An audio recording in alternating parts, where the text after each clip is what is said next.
Most entrepreneurs think the answer to scaling is working harder, but they're wrong. The truth is, if you are not building leverage now through people, systems, and technology, you're setting yourself up for burnout. The market will shift, the economy will change, and right now, entrepreneurs who are thriving are not the ones who are grinding the longest hours. They're the ones engineering freedom into their business. If we haven't met yet, I'm Linnea Carver. I am a strategist and a coach for high achievers who are done playing small and they are ready to build a burnout-proof life and a business of real impact. If you're tired of doing it all alone, you are in the right place, so make sure to subscribe so you don't miss any future content. Today, I am talking with Jesse Zagorsky. He is a 21-year real estate veteran and a systems master who has built teams, scaled revenue share groups, and created the freedom to sell only when he wants to. In this conversation, you will learn the leverage mistakes that real estate agents are making right now and how to fix them. We will review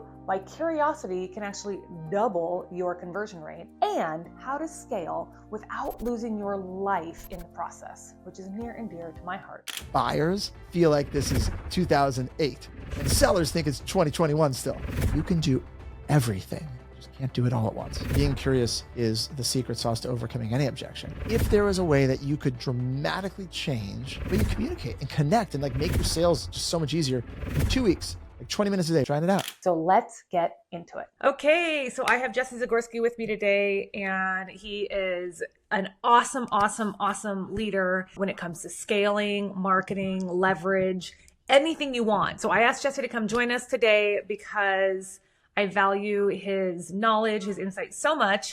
And Jesse, I'm super happy that you said yes, and that we're here and we're having this conversation right now. So you're a wonderful leader too. How am I going to say no? Whatever you need. I mean, if we're talking leverage and scale, that's my love language. Yeah. I'm in. Yeah, me too. I mean, it's I think, and that's how, as we know, that's what I talk about. You and I talk about it all the time. I'm like, leverage. Ooh, I don't have to do something. I can find a tool. I can find an AI tool. I can find an automation. I can delegate this. Okay. So let's sort of tell a little bit. I mean, I know your story, but tell the audience your story. Who are you? I have been a real estate nerd for 21 years, and I describe myself as a real estate nerd because I never intended to be a real estate agent. I actually set out to be a rock star. I wanted to be a musician. And my mom, who was working as an agent at the time, was like, you should get into real estate, Jess. She's been doing it a couple of years. She's like, I think you'd be good at it. And you can give yourself lots of free time to go play music. That's how I ended up here. It was never about I like pretty houses. I like selling client, I like serving clients. Turns out I do like serving clients and I do like pretty houses. But to me, it was more about a means to an end. And I think I approached this since I was 23 years old with the same lens I do today, whether we're talking AI tools now, or back then it was automations with scotch tape and chewing gum, putting them together. But it's how do I create more output with less input? How do I do more in less time? That's always the way I've approached this real estate thing. So I've run sales teams. I owned my own brokerage for 15 years. I've run sales teams as small as 4, as big as, 21 agents at one point. And I think my favorite part of my story would be when I lived in Thailand for an entire year. I did not carry a cell phone. Literally, I didn't carry one. And I still sold homes. This is 2013, 2014. I still sold homes in San Diego without carrying a cell phone while living in Southeast Asia, working in 1 to 2 hours a week. That was kind of one of my peaks of leveraginess. Can we make that a verb? Leveraginess? Leveraginess. How did you do that? How did you sell homes? Because I would love to do that. So yeah. How do you do that? How do you do it? You could do it. You got to run it like a business. I mean, this is stuff you always talk about. You have to have systems and processes for lead generation. Mm-hmm. You have to have systems and processes for lead conversion. Neither of those should rely on you on a daily basis if you don't want to carry a phone, right? So whether it be whatever, we can dive into some of that. But yeah, I spent a year and a half before putting process in place. And then I was leveraging through both systems, repeated ways of doing things, leveraging through technology. At the time, it was a lot of call transfer and automated, ways to get people information back before AI in 2013. And then through people. I had human beings that were out serving the clients. That was not me, that were trained. I spent a year and a half training them, getting them up to speed so they could continue working without me being there day to day. So you've been in real estate for 21 years. Is that what you said? 21 years. Got my license in 2003. Really started working 2004. So you've been through, I'm curious, I just want to hear your take on the market right now. Okay. So first, you've been through the 2006 to 2010 era came back. And now we're kind of heading into what kind of feels a little similar to that, but just for buyers instead of for sellers this time. I don't know. This market doesn't feel, this market, as we sit here, 2020, August 2025, this market doesn't feel like anything that I've been through before. I think it's totally different. So there's so many factors that went into, so 2008 to 2012 to me was like the peak years of the mortgage meltdown and the foreclosures. And I was deep into foreclosures. That's actually when I really started falling in love with real estate, believe it or not. So in my fast forward before that, in like 2003, 2004, I got a really good education in direct response marketing, lead generation. I was really focused on just generating leads, and my mom ran the operations at the time. We had some sales agents, and I didn't really care about doing sales at the time. I was just like lead gen. I was all about lead gen and digital marketing, and really was a marketing nerd. And then in the foreclosure days, I took the knowledge I had of lead generation. It became much easier to generate leads when you were getting homes to sell from the banks. You just had to meet a handful of people, and they gave you all the listings you needed, and you could leverage those listings to generate endless amounts of buyer leads back in those days. As if you had listings, that was all anybody wanted, right? There was no internet searches, were very, very basic compared to what we have now. But that's when I fell in love with systems, because we could sell hundreds of homes a year, and we might as well have been selling widgets. Like the bank-owned homes, they didn't even call them listings. They called them assets, right? You'd get an assignment to sell an asset, which is what you would now call a listing agreement to sell a house. And it was just to build the machine of who do I need in terms of people and systems to make this function. That's really where I got obsessed with all of the leverage piece, was back in the foreclosure days. I love that. And it ended, and I had to figure out what to do with the rest of my life. Well, so if foreclosures, you move into this market today, how does this market feel? You said it doesn't feel like anything like you've ever been through, but give us your 30,000 foot view. What's happening in the market? Yeah. So the market back in 2008, you had, and I love the movie The Big Short, or the book The Big Short, for those people that like to read. Have you read The Big Short? I have. And there's actually another guest that I interviewed who's super into, he's got 250 properties or something like that. Yep. He said the same thing, you need to read The Big Short right now. Yeah. So I'm probably going to read it again. But I'm curious to see if he thinks, because I don't believe that the economic setup that we have today is the same as what occurred back then. I mean, it's not. And I think if you read The Big Short, you'll see the differences, that we haven't had a deregulation or a loosening of credit standards that we had in the run up to 2008. So typically in most boom and bust cycles in real estate, I read this really great book. It was like this thick, and the whole big, thick book, like one message I got out of it was, in every boom and bust real estate cycle, there's typically the same pattern, which is a loosening of credit standards. What that meant in real life back in 2008 was, if you hadn't had a job in 2 years and you slept on your cousin's couch and you could fog a mirror and you stated on paper you made a certain amount of money, they'd give you a loan to buy a house. Like, that's how relaxed credit. And we haven't hit that point yet. Like, it's still pretty challenging. I mean, you know, your agents that work with buyers, like, it ain't easy to get a loan these days. And so I don't think what we're seeing in the market is a factor based on loose credit standard and the loosening of credit standards. And so this slowdown, it's just different than what we had before. I heard someone the other day say this is my favorite quote. I've been saying it a lot since I heard this, but it's so true. Buyers feel like this is 2008, and sellers think it's 2021 still. And so we're just at this like standstill where it's like, I mean, transaction volume is at such a ridiculous low that I think it's more a factor of what's going on. And this is not a plug for the left or the right in politics, but just what's going on politically. Yeah. That's created uncertainty in our country, the lack of trust in certain institutions, as well as rising interest rates. It created a scenario where if people don't have to sell, they're just not moving right now. And yeah, it's got to change at some point. I think, so I did subprime loans back in 2008. On the origination side? Yeah. I was a loan originator, 2006 to 2008, and my specialty was subprime loans. And I can absolutely 100% say that the way we gave loans to people at that time was I could write a loan for anybody. And do you feel like it's that way today? No, absolutely not. Like today, it's much more rigid. Today, and actually over the last, 5, 6, 7 years, like the lending guidelines have gotten tighter. They've gotten much tighter, because especially after COVID, like I feel like during COVID, there was so much money given to people to help them, like buying homes and just grants in general, that like it actually kind of made the lending guidelines be more rigid. And we've just been going down this whole rigid path since then. 100%. So Can we end up with some people who will end up in foreclosure? Of course. Yeah. Can we end up with people short selling that owe more on their house than what their house is currently worth? Sure, we will end up with some, but it's not the total systemic collapse like we had where it was just a free fall for years of like down, down, down. There's a normal amount of adjustment of prices that happen over 20-year cycles throughout our 200-year history as a country. Like that's a normal factor. So we will see some of that, but I just don't think it's going to look. Plus, there's still a fairly large appetite for large financial institutions, hedge funds, to acquire properties that are, I mean, they don't state that their goal is to turn us into a nation of renters, but there is that right, that thought process out there of as they gobble up more and more of these properties to take them off the market to make them long-term rentals.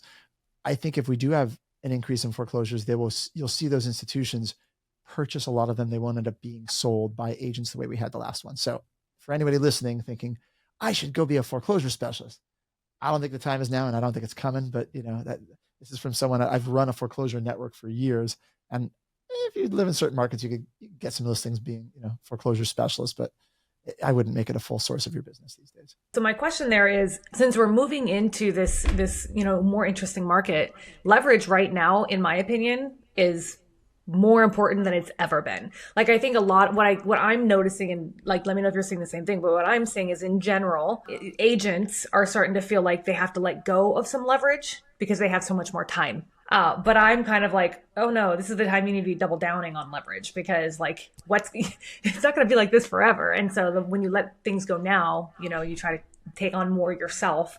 It's actually going to set you a failure or risk of failure when the market turns.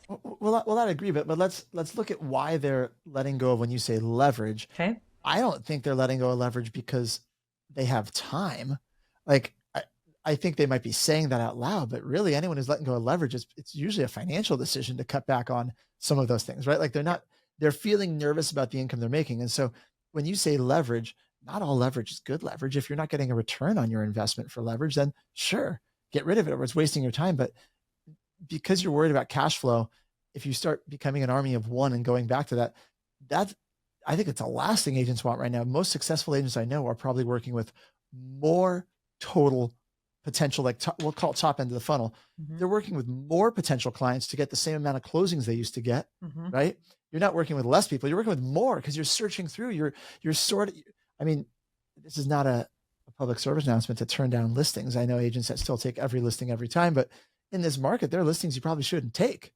And so you got to talk to more sellers to find the ones to find the ones that are going to actually be ready on that side. And same thing on the buy side. Yeah. You want motivated buyers that understand the market, not people who don't really need to move. It's very different depending on the amount of clients you have to choose from, and you need leverage to find enough good clients. What are your most recommended pieces of leverage that agents need right now today? Yes. Yeah, and I would break it down into each of the phases. We have lead generation, mm-hmm. lead conversion, and then working with your clients, because each phase is going to have different amounts of leverage, and it depends where your business is at. I'm going to talk first to the agents who are fairly busy right now, because even though a lot of agents are hurting in this market, there's agents that are kicking butt. Like, I talk to them all the time, and a lot of them are armies of one. Maybe they have a transaction coordinator. They're still busy and grateful to be busy, but trying to figure out, how do I scale in this market, right? They've been doing the same amount of volume. I just talked to a woman the other day, like same amount of volume for the last 5 years in a row, right? Market's coming down. Hers just steady. She's got this, and she's busy, and she's like, I don't think this is sustainable though. I'm working crazy hours.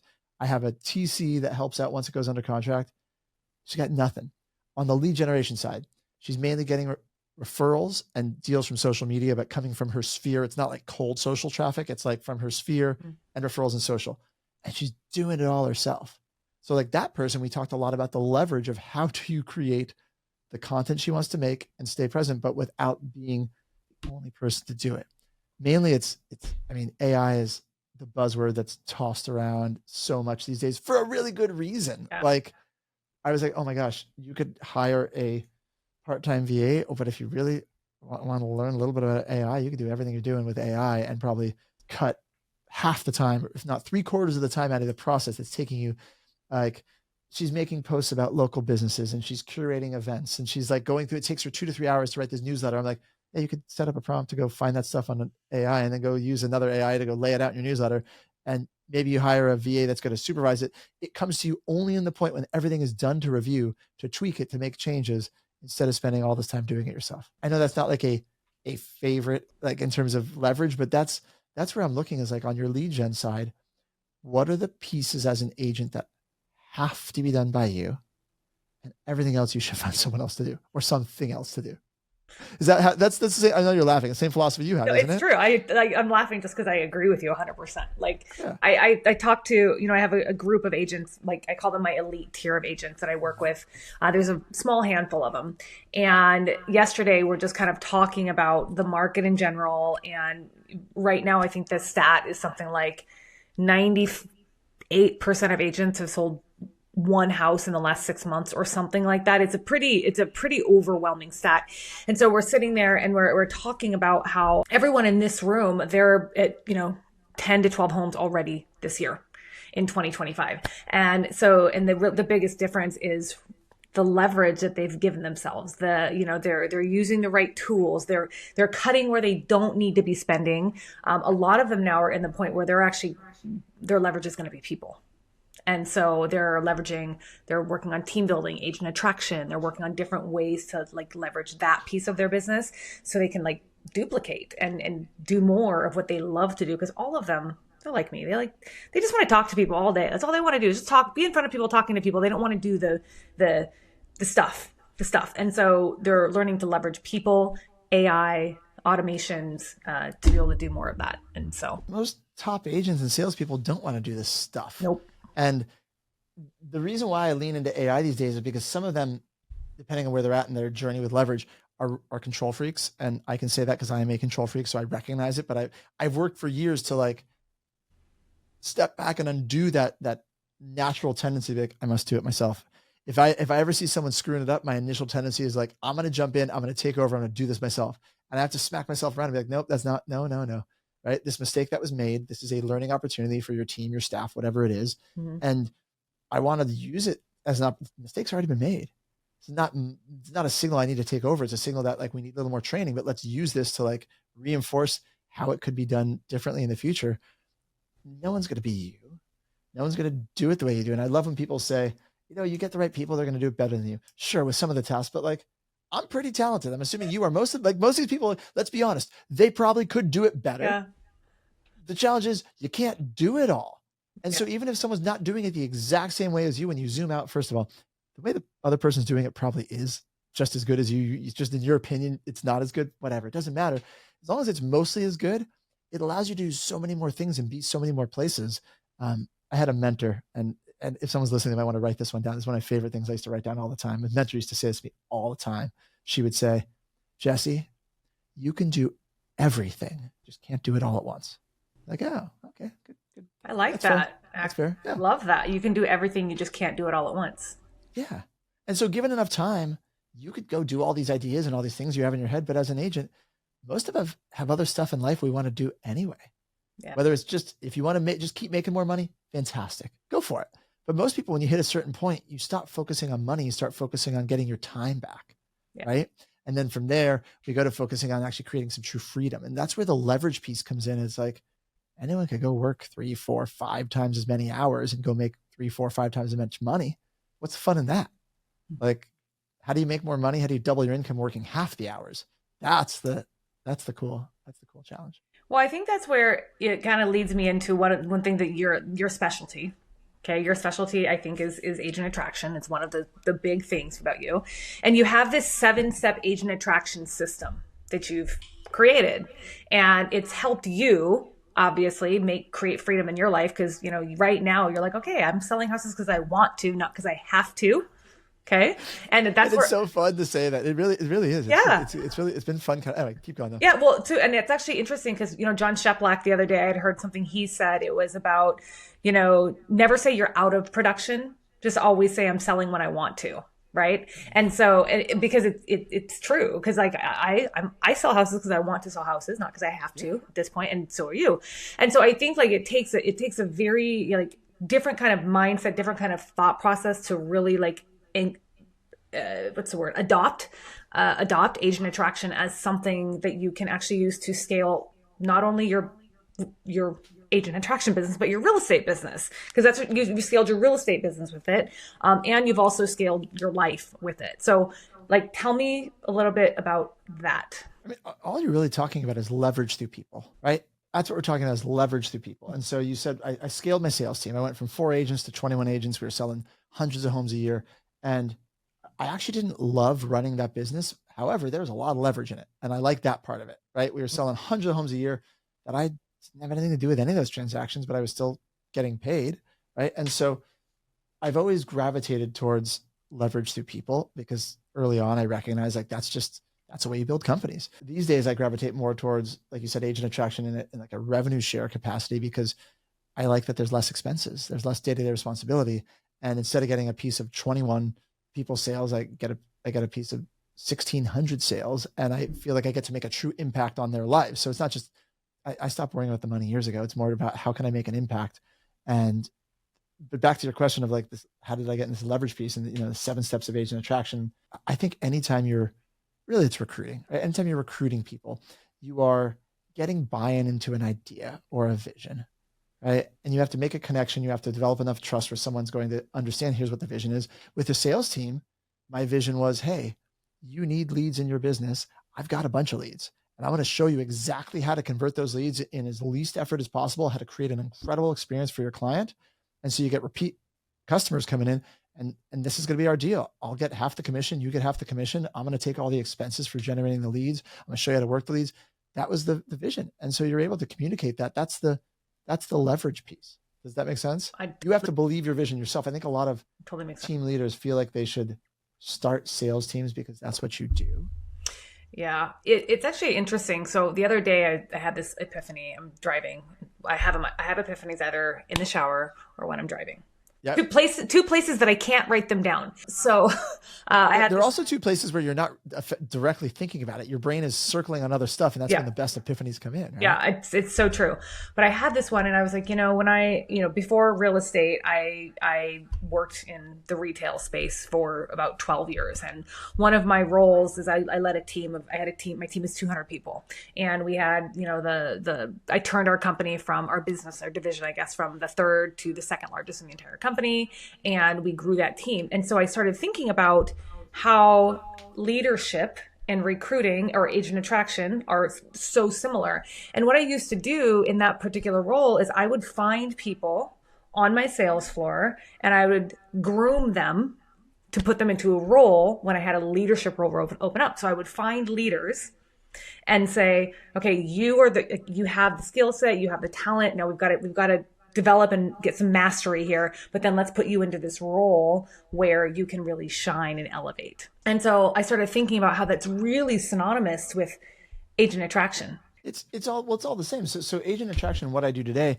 versus when I was scaling my sales team, it really did come back to me. I never got to the point where I hired a sales manager. I did for a while, but that was about the end as I was kind of pivoting away from the team. Mm-hmm. But it was mainly me as the main trainer. And in what I'm doing now with agent attraction, it's less about me being an incredible recruiter and me teaching others to do it, teaching others, and really not even teaching. They mostly know. It's more, a lot of it is finding leaders that already have some skill set in teaching, have some skill set in training, and just giving them space and saying, hey, keep doing what you're doing. And that's the leverage piece I love most about what I'm doing is I didn't go out and recruit 1,600 agents. I recruited 33, and they brought friends who brought friends, and it turned into this group of 1,000+ people. Yeah. So it just added, it's a skill set I had, but then it added another layer of leverage on top of it. I think leverage must be the buzzword for today. Yeah. I hope no one is playing a drinking game with leverage while listening to this podcast. They would be, or maybe you are, and you'll enjoy the podcast even more. So one of the things that you say often is always be curious. How do you use that in both your recruiting business and your real estate business? Like, how do you use that? And I'm a naturally curious person. And so I think it's just the way I'm wired, but it's something you can train and learn to do yourself when you're talking to someone and you're asking questions. If you genuinely listen to the answers and then allow that natural sense of curiosity to ask whatever what feels like the right question, because you're just not where you're jumping around. You have an agenda and things you want to do. You're just getting curious to learn. Okay, I want to know more about that thing. Like, how does that work for them? I've always liked to understand what makes people tick. And so in a recruitment capacity, the only way to recruit someone or to attract them to your company, your team, to your brokerage, whatever it is, it's to understand what are their goals, what are their hopes, what are their dreams, and how can you be the bridge to help them go get that. Same thing with clients. If I'm getting naturally curious at buyers and sellers or anybody, I want to understand what makes them tick, what's going to motivate this decision, and that's how I'm going to serve them best. That's where, I mean, curiosity, some people are just born that way, but I think anybody's able to develop that skill when they can connect the dots to, oh, curiosity is not about me, but it is how I end up getting what I want because I spend time focusing on learning what matters to other people. Do you think that being curious helps you overcome objections easier? Oh, without a shadow of a doubt. Being curious is the secret sauce to overcoming any objection. There's objection handlers, there's skills, there's techniques, there's things you can memorize, but it's so much better to actually genuinely listen, to read between the lines of what they're saying, to ask more questions, to get curious, and then you know the right objection handler to pull out. I think oftentimes people are jumping in to handle objections before they actually finish listening to the question. I am baffled on a regular, not baffled actually, it's normal, but I'm surprised. I don't know why I'm surprised, but I'm surprised on a regular basis at how communication breaks down between two human beings. Like if you listen to someone else's conversation, you can watch it happen in real time when you're like, oh, I can see this person is saying this thing. The other person is saying something different. And yet you can watch it. And that's just what happens day to day. So it's more than even being curious. I'd say it's really being obsessed with communication and making sure communication takes place. It reminds me of something. So one time someone had said, don't listen to respond. Listen to understand. And so I think that's what you just described is like learning to understand what they're saying so you can ask more questions and, get to the root of the problem. So I don't know if I ever told you this one, but I had a sales trainer who gave me an experiment, not experiment, like a homework, like a role play homework. I'm looking up to see what year it is as trying to figure out the math, 20 some odd years ago. Okay. Maybe 18 years ago.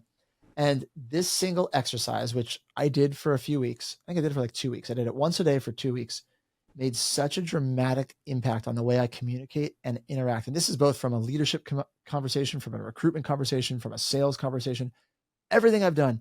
And it's such a simple homework and I give it to people a lot. And I don't know how many people actually do it or not. I don't know if we ever talked about this, but you get a partner or preferably a number of partners because someone's going to flake on you, but like you have a different partner every day or the same partner, it doesn't matter. You block off 20 minutes a day, 5 days during the week, and then do it a second time for the second week, right? And all you do is you take the person and you start off with a 10-minute timer.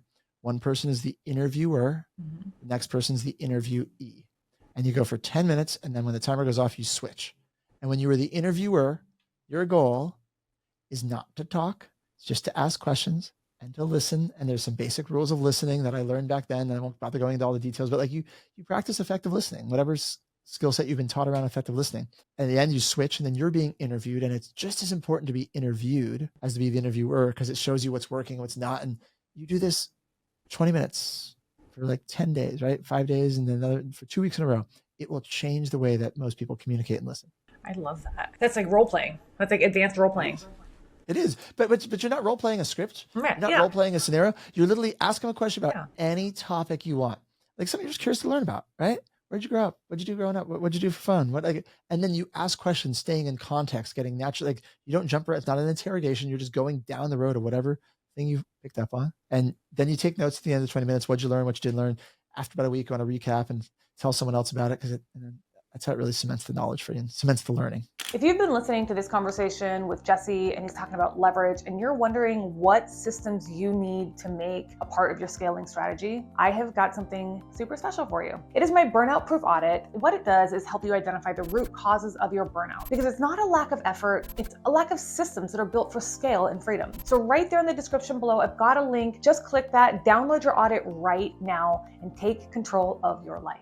Have you given that tip to somebody and actually seen them do it and then seen results from the way they respond? Yeah. That's like these days, I don't know who's doing it or not doing it because I talk about it often, but back with my sales team, we would all do this. Like anytime I'd have new batches of people, we'd always, by the way, little recruitment training tip, never, if you're growing a sales team, never onboard one agent by themselves, always onboard 2 to 3 at a time or more. Why? There's a lot of strategic reasons why, if you want me to unpack, but we'd always onboard in groups. And that was one of the first things I'd have agents do. And I would watch how their listening skills would transform just based on like this 2 weeks of doing this. Like they'd want to role play other scripts. I'm like, nope, this is the one thing you're going to role play. Want to do other stuff, you're welcome to, but this is the one thing every day I want you to do. And you would notice that they would become significantly better listeners. And when you're with a client, if you can listen, even if you can't handle objections, just listening is 90% of the battle. It's true. And you just gave me a really good idea. I put that thought in my head because I'm cool. I'm going to do that with my group. With my group. Yeah. It's well worth doing with your group. That's when I saw, because in that capacity with your sales team, you have the most day-to-day contact, right? So you can actually, you set a goal, you get buy-in. I never said, hey, this is what you guys are going to do. It's like, I would always, so anytime as a leader, you know this, you want to get buy-in for a concept, right? If there was a way that you could dramatically change the way you communicate and connect and like make your sales just so much easier in 2 weeks, like 20 minutes a day, would you be open to trying it out? Yeah. Fantastic. Okay. Like true. Like, then do you want me to help hold you accountable with this? Yes. Okay, great. So here's what we're going to do. And then you set it up and you get buy-in and then you recap and you debrief at the end of each week. I love that. So would that be a tip to give people like how to stay like consistent on over like practicing? Yes. Okay. Yeah. 100%. Because I think like it's really important, like with agents business owners in general, it's just really important to always practice the skill set that we need to have. And when you're an entrepreneur, you are sales, you're marketing, you're operations, you're all of it, right? So you don't, even though we try to scale out of that, which is kind of where we'll kind of talk next, you try to scale out of some of the roles and fit into your genius zone, you're still always going to have your hands in every pot. So I think that's how do you stay consistent with the sales skills once you've kind of scaled out of sales? And I think that's a really good way to do it. I think something that, again, that was naturally for me, and anyone listening to this, if they're wired this way, I think it's a benefit. I have a really high tolerance for repetition in everything I've done, in other things. I told you I wanted to be a rock star. I used to play in bands. I was the guy in the band who we'd like play the song 3 times. I'd be like, let's play it again. Or like this one, like the chorus. We're like, let's just over and over. And everyone's like, okay, we got it. We're good. I'm like, no, let's do it one more time. Like, I just have really high tolerance and I don't mind doing things over and over. And I know not a lot of the world is wired that way. So when I am engaging with salespeople that often aren't wired that way, and I think a lot of high performance entrepreneurs actually are wired that way, right? But so you have to recognize that the rest of the world may not be like that. You got to scale it back to a way where not everybody wants to do it over and over and over. So you make it bite-sized and manageable that fits into a way that like it's 20 minutes once a day. It fits into a structure where like they know they're going to be doing something during this period. So this is what we're going to do for these weeks. I think it makes it more acceptable and you get more buy-in to that sort of thing. Yeah. And that kind of goes hand in hand with your power of 15 that you teach, which is, 15 minutes a day of just like conversations, starting conversations. Like that's a really good way to also practice just being curious. That's it. So the power of 15 minutes, which I love. And I'm glad you think I talk about it enough because I don't feel like I talk about it nearly enough. It's like the single easiest thing. And it's not my unique concept. I got it from someone else. We twisted and played with it, but like it's my version of it. For 15 minutes, it's a conversation blitz. That's all you do is you start conversations, outbound, typically text messages, could be DMs, right? No phone calls because if you get someone on the phone, that's a whole 50 minutes gone. Mm-hmm. You just start outbound conversations with prospects, with recruits, with whoever you're trying to start for 15 minutes. Because most agents, most salespeople, they don't forget to like continue a conversation. They just don't start it. But if someone texts you back a day later, an hour later, you're going to respond to them and you're going to naturally kick it back and forth. That's the part that's easy. It's getting started and getting that into momentum that most people have trouble with. So just setting that timer for 15 minutes or even better. I know you used to be a part of these. We do it as a group, jump on Zoom, play music, put a timer on the screen. That 15 minutes, we should probably go back to do it again. I thought that was always such a fun, easy way to jumpstart a bunch of conversations. I'll tell you, I've taught people that, and we've now changed it to the Fab 15 because it's just easier to say than power of. So we call it the Fab 15. And I will tell you that it works for buyers and sellers and for agents, whatever sort of business. So I think any entrepreneurial business could adopt this tool. And I have seen people go from, 0 in their pipeline to literally just starting conversations for 1 week and getting 7.5 million in their pipeline. It's a getting over a version of call reluctance. We still use the term call reluctance, but these days it could be text reluctance or DM reluctance. It's just doing the first thing is the hardest piece. And so oftentimes when agents, they make that first call or that first text and they're so excited to get a response, they'll dive right into it and then they won't start anymore. It's like, that's why the blocking of 15 minutes is so good because you can start in 15 minutes when you get good at this, you start a ton, 5, 10, 15, 20 conversations. If you're using a CRM, way more than that, right? In like 15 minutes period of time. So I love the Fab 15. I'll give you credit for that. Yeah, he changed it to the name Fab 15, and it's something we track, and one of them went from 0 to 7.5 million in like a week, and I was like, holy cow! He said, yeah, I didn't even realize how much money was sitting in my own pipeline, my own database. I didn't realize it because there's always something else that comes up. When it comes time to sitting down and following up and following through, something better always comes up. And so you put it into a bite-sized piece, a 15-minute piece. They can't say no. It's 15 freaking minutes. That's all it is. Yep. Every agent can find 15 minutes, whether it be, they were early for an appointment or their client was running late. Like there's so many gaps of 15 minutes where it's just so easy to do. Yeah. I just tell them block 15 minutes for your first 15 minutes of the day. That's it. Like if that's literally all you get done today is just starting conversations for 15 minutes, you have already done more than most people have. So I love it. Yeah. I love it. So the other thing you talk about a lot is scaling. And I know you're doing a lot of like scaling your own brand right now. You're like really branding yourself. So talk a little bit more about scaling. Like I love the word. It's a buzzword for me. It's totally a buzzword. And I think you and I read that same book, the book on scaling just came out. Yeah. Which the Science of Scaling, so which is such a good book. I told you I was listening to that book and we were up on an RV trip. So I took a month off this summer, and I say month off, but we still worked. Like I still did every couple of days, do a meeting here or there, but I took a month in an RV with my family, and we were up in like the giant redwoods. I think we were first in the sequoias and the redwoods while I was listening to that audiobook on scaling. I'm looking at these giant 3,000 year old trees, 300 feet tall, 2,000 year old, 300 feet tall. Looking at these massive trees, listening to this book on scaling, thinking, interesting. There's some interesting. That's metaphorical, isn't it? Yeah, metaphorical significance here. So scaling for me, it's not something that I always set out to go scale. That was never my mindset. Like these days, that is now my mindset. Was like I'm consciously and strategically looking to approach something that is scalable. But it was always more once I figured out how to do something, it was like, okay, great. Now that we know how to do this, can we do more of it? Right? Can you double down on your strengths? And so that was kind of the natural way to approach scaling. Like let's use back in the foreclosure days, back in the REO days. I didn't set out to say, hey, I want to sell hundreds of homes a year and I want to have 27 different clients.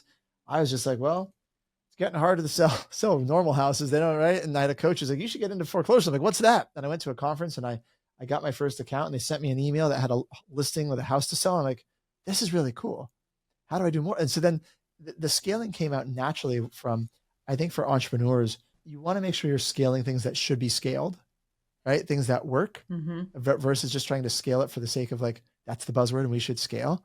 And what he talks a lot about in that book, The Science of Scaling, which I love, I'd never had language to put to this, but if you raise your floor, like the goal that you have and the time, if you compress the timeline and raise the goal, what it does is it raises the floor where everything that you're doing that's a waste of time becomes noise and it drops away and it causes you to focus on scaling just the pieces that truly matter. Does that make sense? Yep.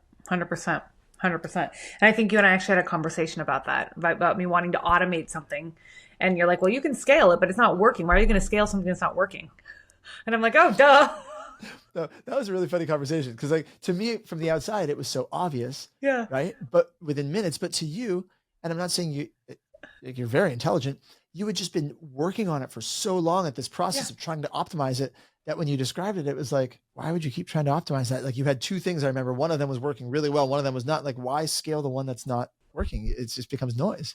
Right. Right. And I think that goes back into leadership. Let's talk about leadership for just a second, because that's really what leadership is all about, right? Is looking at your business, helping people look at their business and be able to zoom out from a 30,000 foot view and being like, hey, something's wrong. Something's not working. This is how we fix that.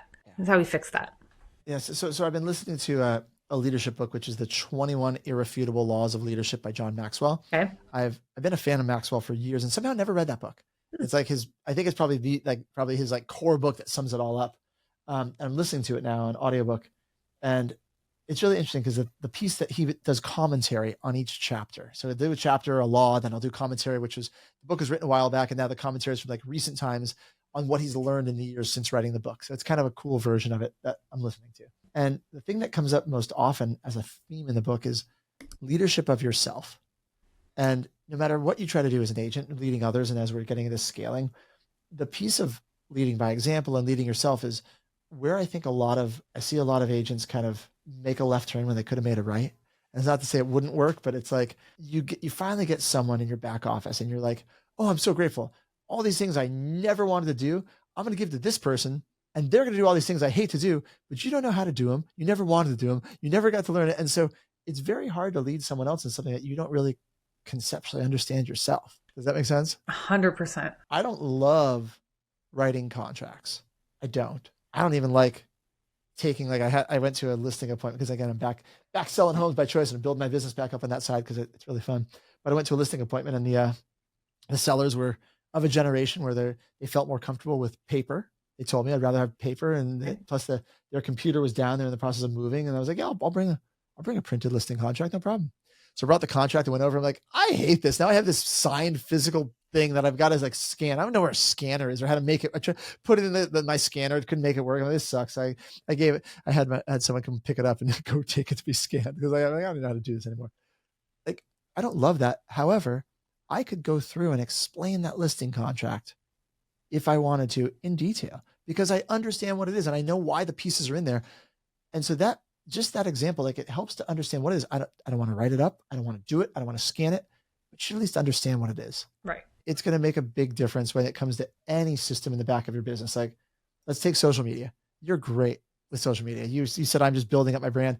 I've ignored social media for like, I don't know, 7 years, 8 years. The last time I was really deep in social media, Facebook Live was like a brand new thing. And it was like super cool. Wow. And I was like that's like, okay. Got dated. Like, I was like, you could go live and like Facebook would like push your live to the front of the algorithm and everyone would see it. You get all this organic view. Like, that's how long ago it was. By the way, if you don't understand how long ago it is, it's like 7-8 years ago. It's not, Facebook Lives are not the same anymore. Anyway. Like, so, 0 views on Facebook Lives now. Yeah. Cause it's just not being pushed by Facebook. Right. Yeah. So I now am building up my social media brand. I could hire an agency. I could hire multiple agencies. I've joined a mastermind group. I actually have a strategic consultant for social media that I've hired. And like, I'm still learning it myself and I'm doing it because I have two full-time editors. I have a graphic artist. I have a social media like website guy.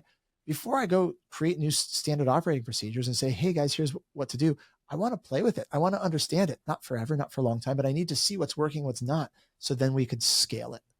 I tied it back into scaling. You have to understand what works and don't before you can scale any of this. But you better believe as soon as we figure out, okay, here's what's working, I get a good feel for it, I'm playing with a bunch of AI tools. Could I just have my team do it? Sure. But I want to learn it. I'm a nerd. And I think that if I spend my free time these days playing with AI platforms to understand how I can create better content on social media at scale that still feels like me.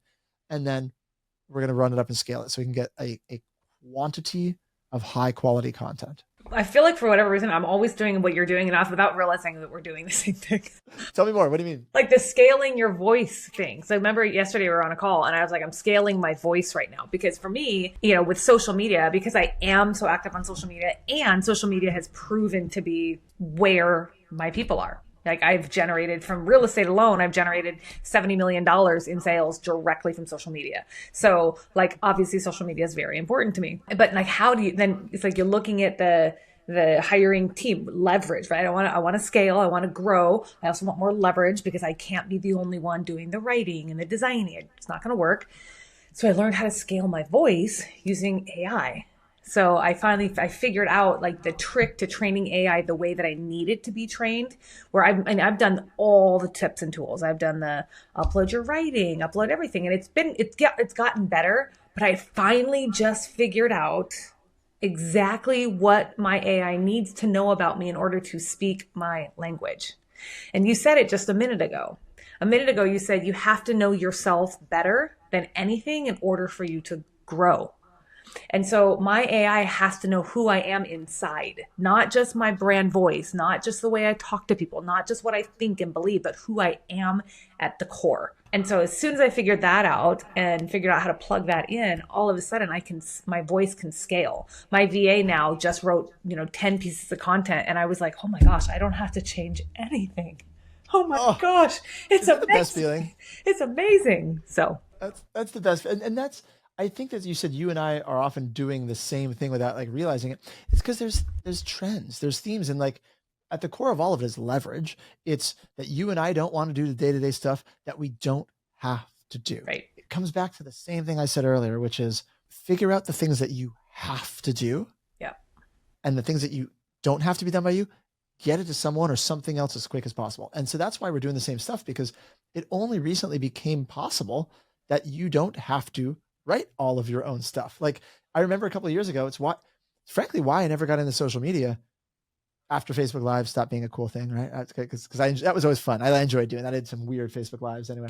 After that stopped being as big a thing, I never got really deep into social media. One, I don't think I loved it for my own personal use, but two, I couldn't figure out how to scale it. Like everyone always said, all the trainers were like, look, you can have people help, but like, it's gotta be you. You got to do it because it's gotta be your voice. I'm like, that sucks. I don't want to do it. And so I find out that it's truly, overwhelming. I was like, you burn out on social media. If you have, right? That you burn out. Yeah.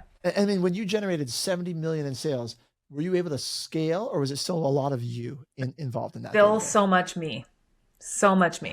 And, now it's like, now I'm finally figuring out how it doesn't have to be me. I would say for the first couple of years, I had someone else, like a brand specialist, running my social media, and it did really well. And then I learned from her and took over from there, and then finally figured out how to scale it. I knew people over the years. I mean, you could definitely hire some types of employees and staff to help with social, but it's never been as easy as now to truly scale your voice and different platforms and make it work. And that's why I'm getting into social media, because I think, one, it's clear this is an attention economy.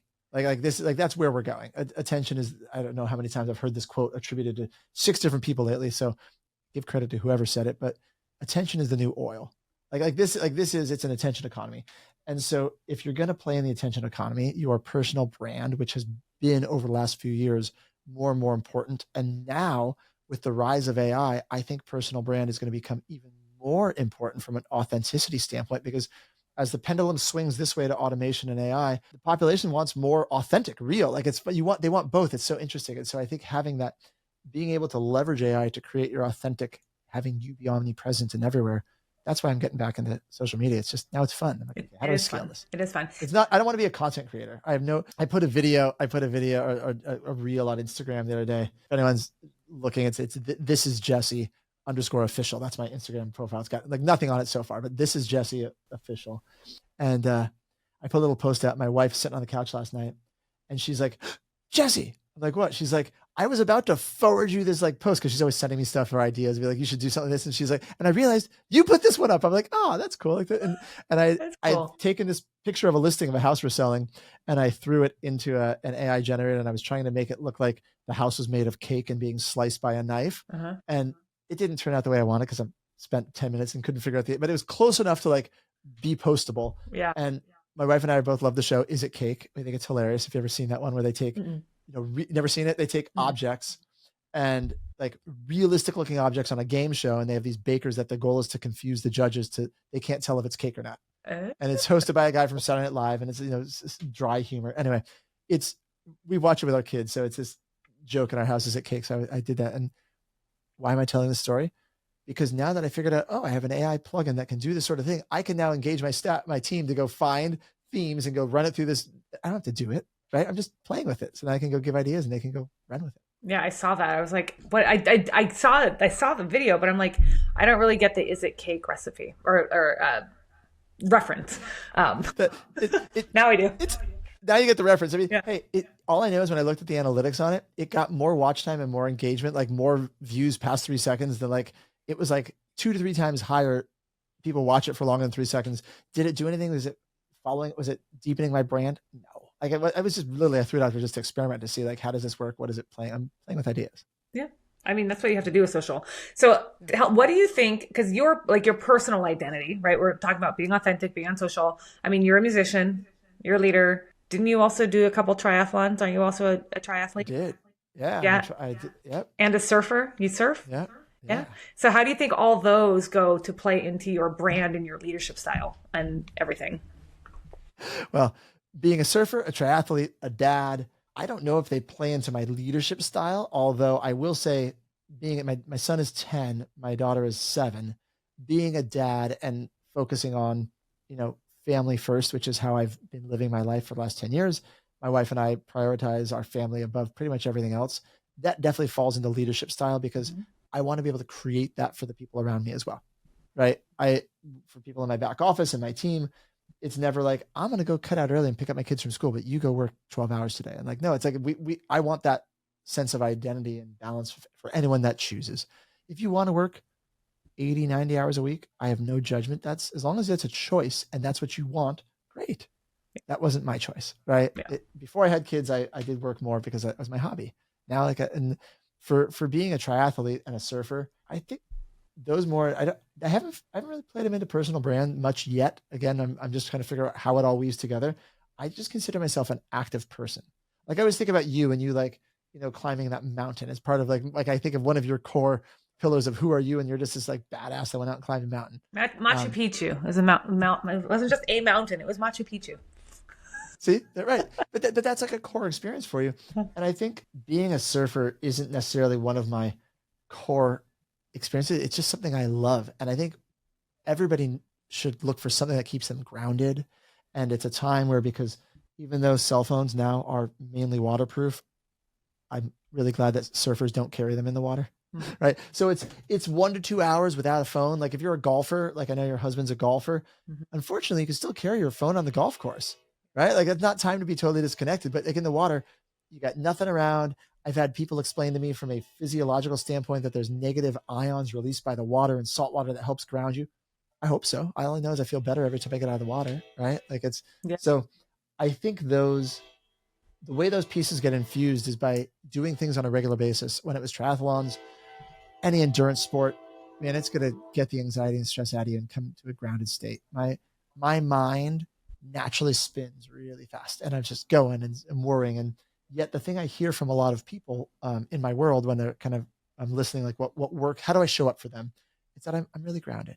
They're like, oh, you're just, I'm really freaking out. And like, you're just really calm. I'm like, cool. I'm glad I come off that way. I don't feel that way internally, but I think it's the surfing and the triathlon and endurance sports that is why I come off that way in the world. Does that make sense? Yeah. And I think that's probably exactly how it plays into your leadership presence.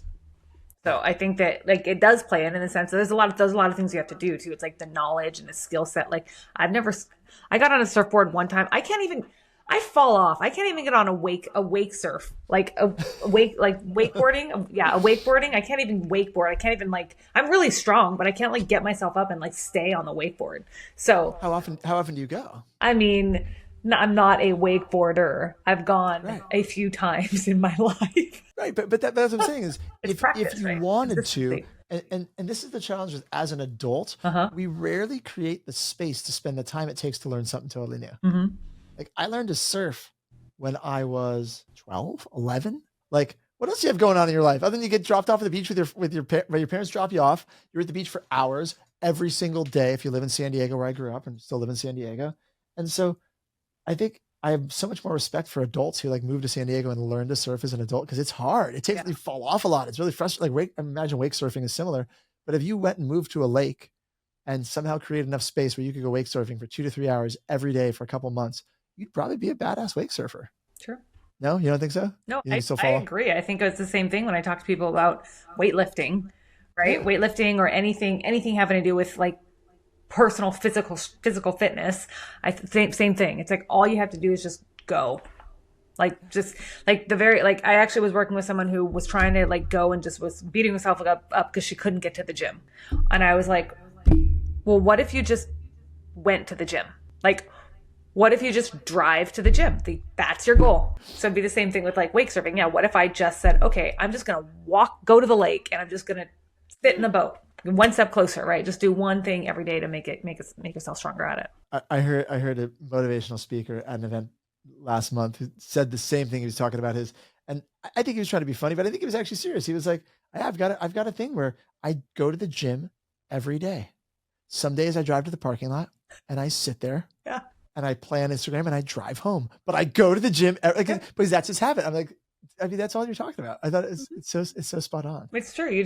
Sometimes you just go to the gym and there you go. So what I would love is can you just talk about some of the mindset shifts that you've had to take from moving in from like a new agent to being you had a big team, you were selling 100 homes a year as a team, to now moving into being newer into agent attraction than now? I mean, what do you have? You've 1,500, 1,600 in your revenue share group right now.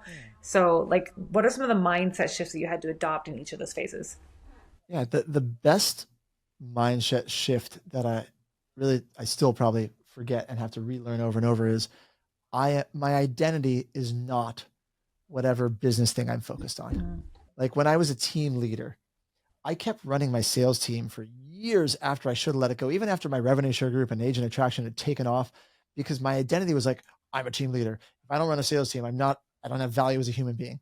And I didn't consciously think that, but it was tied into the psychology. And every single person listening to this, they have intrinsic value. They have value as a human being just for being you. You have people who love you, people who care about you, people that like, they're just not because you make money, not because of what you do for your clients, just you.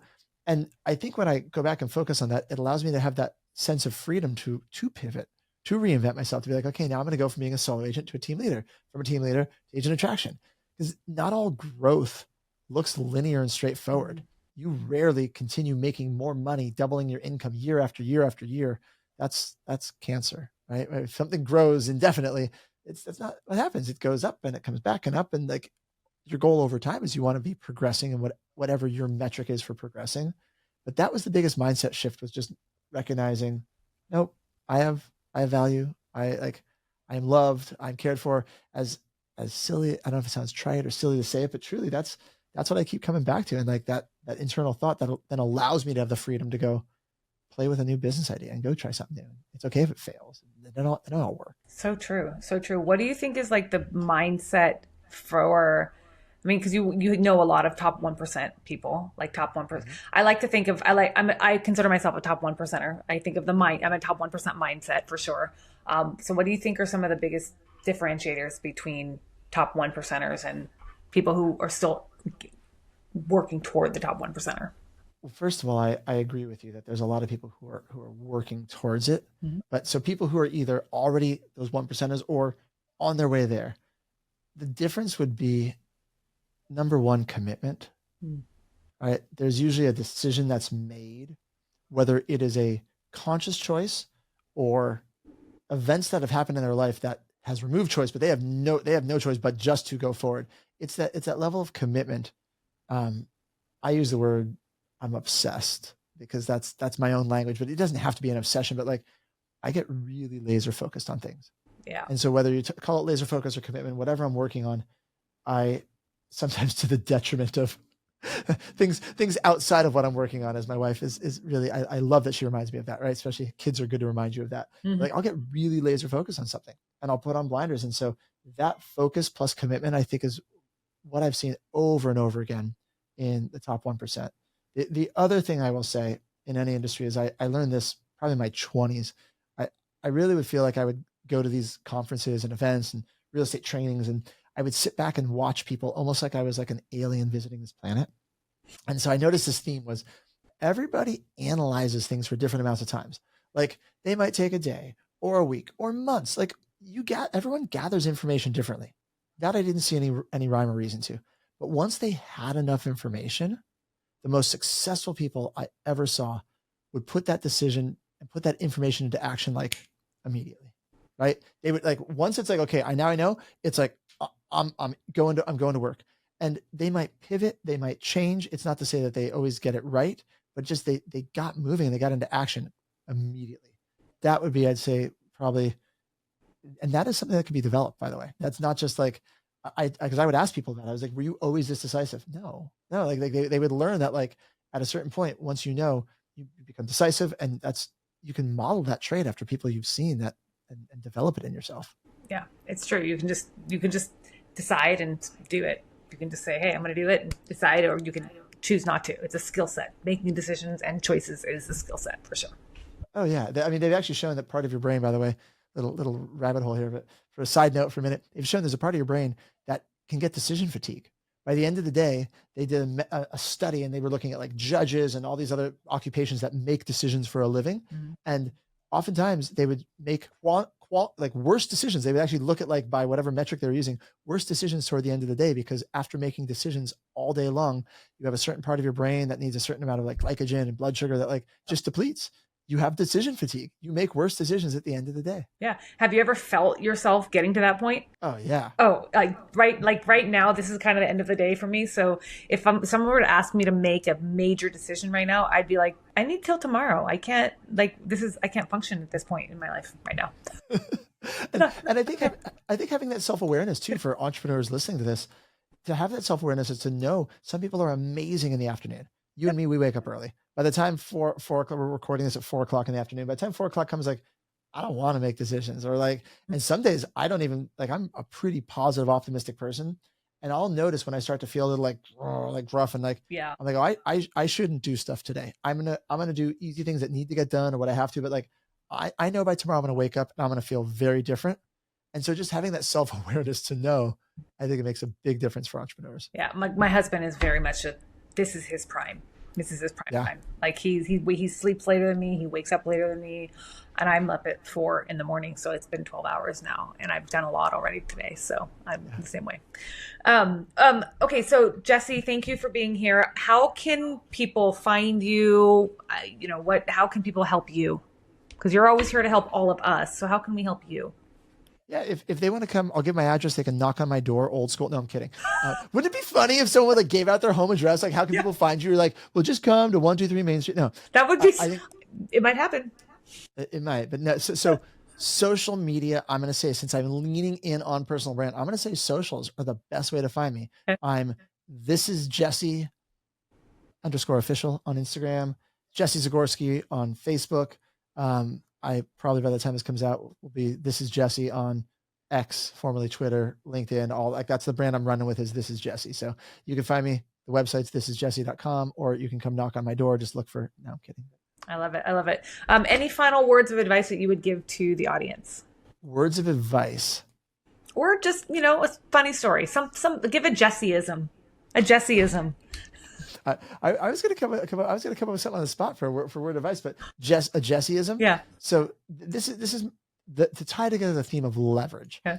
This is like a Sesame Street episode where the word of the day is leverage, right? So duplicatable systems bring duplicatable results. It's something I had written on a Post-it on my monitor for years. Duplicatable systems bring duplicatable results. And what I mean by that is there are things you do in your life and especially in your business that you do all the time. And sometimes you do them in the same way, sometimes you're not. But if you really zoom out and you take an objective look at like, are these systems you're doing working? Because you're getting the same results all the time. And if we start to tweak those systems and you can create more and more efficient systems, it starts to make everything run better in your business. That'd be one of those Jesse-isms, that duplicatable systems bring duplicatable results. Duplicatable systems bring duplicatable results. That is the thought of the day. Thank you so much, Jesse. I appreciate you for being here. And I know everyone watching this is going to be really excited. So I, again, appreciate your time. Thank you. Yeah, and I appreciate you running these. These podcasts are awesome. So thanks for doing it.